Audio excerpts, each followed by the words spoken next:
डाक बंगला या यूं कह लीजिए सरकारी गेस्ट हाउस, जहां सरकारी कर्मचारी, नौकरशाह और मंत्री लोग रुक सकते हैं। उस रात मनमोहन अपनी बीवी अनु, बेटे रवि और बेटी जीविका के साथ वहां रुकने आया होता है। वो एक आम आदमी होता है, इसलिए भुगतान भरकर वो वहां ठहरता है। अब कोई गेस्ट हाउस नजर ही नहीं आ रहा है मुझे, इसीलिए यहाँ आना पड़ा। माफ करना रवि बेटा। क्या पापा, अभी ये डाक बंगला कितना खौफनाक नजर आ रहा है। इसमें हम अगले 2 दिन कैसे बिताएंगे? रवि बेटा, कॉलेज का लास्ट ईयर चल रहा है तुम्हारा, इतने बड़े हो गए हो फिर भी इतना डरते हो। अब हम भी क्या करें। अगले 2 दिनों तक इस गांव से बाहर मौसम खराब होने की आशंका है और साथ ही भूकंप आने की भी। अरे मेरे डरपोक भाई, तुम कब सुधरोगे। अरे उल्टा इस डाक बंगले की खूबसूरती को देखो ना, यहाँ की शांति में कितना सुकून है। उफ। चुप रहो जीविका। वो चारों अपने अपने कमरों में आराम करने चले जाते हैं। रवि और जीविका एक कमरे में सोते हैं और मनमोहन और अनु एक कमरे में।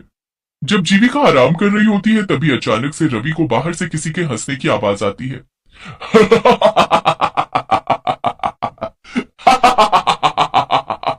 मेरे पास आओ, आओ, आओ मेरे पास, आओ। ये किसकी आवाज है? कौन है? रवि के पसीने छूटने लगते हैं और वो बालकनी में जाता है। तभी उसे वहां कोई नीचे नहीं दिखता है और ना ही दूर दूर तक जंगल में कोई नजर आता है। यहाँ तो दूर दूर तक कोई नजर नहीं आ रहा है, फिर ये आवाज किसकी थी?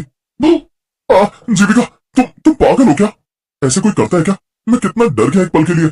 सॉरी, मैं तुम्हें बस इतना कहना चाहती हूँ कि तुम अपने मन में से इस डर को भगा दो। ये जगह दिखने में जितनी हॉन्टेड है उतनी असल में है नहीं यार। थोड़ी देर बाद वो चारों खाना खाने नीचे आते हैं, तभी एक बूढ़ी काकी उन्हें खाना परोसती है। मैं झूठ क्यों बोलूंगा? मैं सच कह रहा हूँ कि डाक बंगला सही नहीं है। मैंने अपने कानों से उस औरत की आवाज सुनी है। चुप करो यार भाई, मैं भी वही थी, तुम भी वही थे, तो उस औरत की आवाज सिर्फ तुम्हें क्यों सुनाई दी? मेरे कानों में क्या हड़ताल हो गई थी? हाँ। शट अप जीविका। हाँ बेटा, इतना मत घबराओ। लेकिन पापा। रवि बेटा, जैसा तुम सोचोगे वैसा ही तुम्हें महसूस होगा। तुम बार बार उसी बारे में सोचोगे तो तुम्हें वही सब नजर आएगा, वही महसूस होगा बेटा। चुपचाप खाना खाइए, वरना ठंड में जल्दी ठंडा हो जाएगा। वैसे भी डाक बंगले की दीवारों को शांति पसंद है, हल्ला नहीं। जी काकी। सभी खाना खाकर सो जाते हैं, लेकिन रवि को रात को नींद ही नहीं आती। वो हर वक्त बस उस आवाज के बारे में ही सोचता है। तभी उसे कमरे का दरवाजा अपने आप धीरे धीरे खुलते हुए दिखाई देता है। ये क्या? ये दरवाजा अचानक से कैसे खुल रहा है? ये सब क्या हो रहा है? दरवाजा अपने आप खुल जाता है और रवि बिस्तर से उठकर हिम्मत जुटाते हुए दरवाजे के पास जाता है। तभी वो एक काले साई को फौरन सीढ़ियों से नीचे की तरफ भागते हुए देखता है। ये देख रवि की सांसें तेज और कलेजा कांपने लगता है। कौन था वहाँ? कौन था? और ये क्या? ये पेपर, इस पे तो खून की स्याही से लिखा है, मैं तुम सबकी जान ले लूंगी। क्या? तभी रवि बहुत ज्यादा डर जाता है और वो तुरंत मनमोहन, अनु और जीविका को उठाकर उन्हें सब कुछ दिखाता है और साथ ही वो पेपर भी दिखाता है। मेरा यकीन कीजिए माँ पापा, मैं झूठ क्यों बोलूं भला? मैंने सच में किसी काले साए को सीढ़ियों से नीचे की तरफ भागते हुए देखा है। और ये पेपर, इस पर खून की स्याही से लिखा है, देखो आप। उस पेपर से वो सब लिखा हुआ मिट चुका था। ये देख रवि के होश उड़ जाते हैं। ऐसा कैसे हो सकता है? रवि एक काम करो, तुम और जीविका हमारे कमरे में सो जाओ। चारों एक साथ सोएंगे तो किसी को डर नहीं लगेगा। लेकिन पापा, मैं डर नहीं रहा, मैं बस मेरी और आपकी सबकी भलाई के लिए कह रहा हूँ। यहाँ से चलिए। आप सब भूत प्रेत में विश्वास नहीं करते होंगे, लेकिन मुझे है।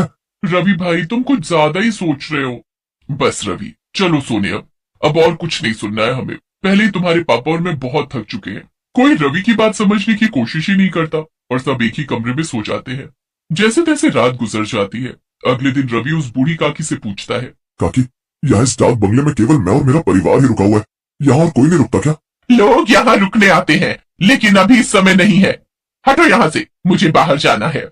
रवि दिन में उस बंगले को अच्छे से देख लेता है। मनमोहन, अनु और जीविका बाहर बैठकर बातें कर रहे होते हैं। अरे रवि भाई, आओ हमारे साथ बैठ जाओ, वरना फिर कोई भूत आकर आपको परेशान कर लेगा। बस जीविका, कितना परेशान करोगी तुम उसे चिढ़ा चिढ़ा कर। ओके बाबा, सॉरी। रवि कुछ दूर टहलने जाता है और तभी उसे एक लड़की दिखाई देती है जो सुनसान सड़क पर फूल बेच रही होती है। साहब फूल ले लो ना साहब, गुलाब, चंपा, चमेली, मोगरा, जासमीन, सारे फूल है मेरे पास। नहीं, मुझे नहीं चाहिए कोई फूल। अच्छा ठीक है, लेकिन मेरी बोनी हो जाए इसलिए एक फूल तो ले लीजिए प्लीज साहब।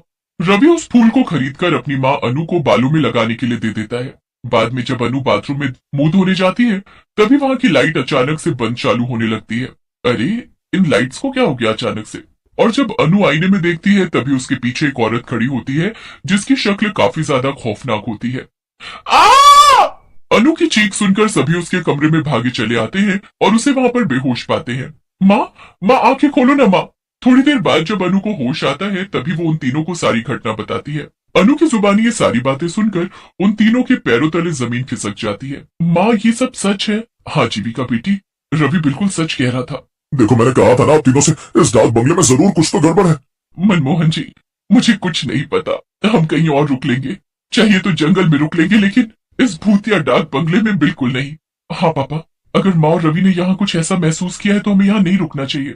हाँ हाँ अनु, ठीक है, अपना अपना सामान ले लो, हम सब अभी इसी वक्त यहाँ से निकलते हैं। चारों अपना सामान पैक करके वहां से निकलने लगते हैं, लेकिन तभी वहां डाक बंगले के मुख्य दरवाजे पर वो बूढ़ी काकी खड़ी हो जाती है। काकी, हमें जाने दीजिए, हमें अब यहाँ नहीं रहना है। नहीं कहा ना, एक बार जब कोई इस डाक बंगले में आ जाता है तो वो फिर से वापस नहीं जा पाता। नहीं, आप हमें यहाँ जबरदस्ती रुकने के लिए नहीं कह सकती काकी, हमें जाने दीजिए प्लीज। मतलब ये कि तुम सब अब हमेशा हमेशा के लिए यहीं पर रहोगे, इंसान बनकर नहीं बल्कि भूत बनकर। उतने में अचानक से वो बूढ़ी काकी अपने भूतिया रूप में बदल जाती है और वहां आसपास सभी भूत इकट्ठे हो जाते हैं। ये सब देखकर चारों की रूह कांप उठती है और रोंगटे खड़े हो जाते हैं।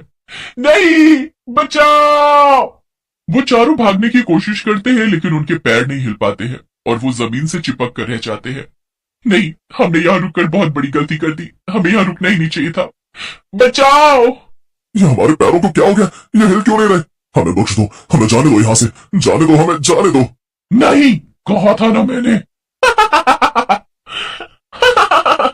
अब तुम सबका अंत तय है, तुम सब भी हम भूतों की बिरादरी में शामिल हो जाओगे आज। ये तो वही फूल वाली लड़की है, यही तो इस डाक बंगले का नियम है, एक बार जो यहाँ पर आया वो वापस जिंदा नहीं लौट पाता, उसे तो मरना ही पड़ता है।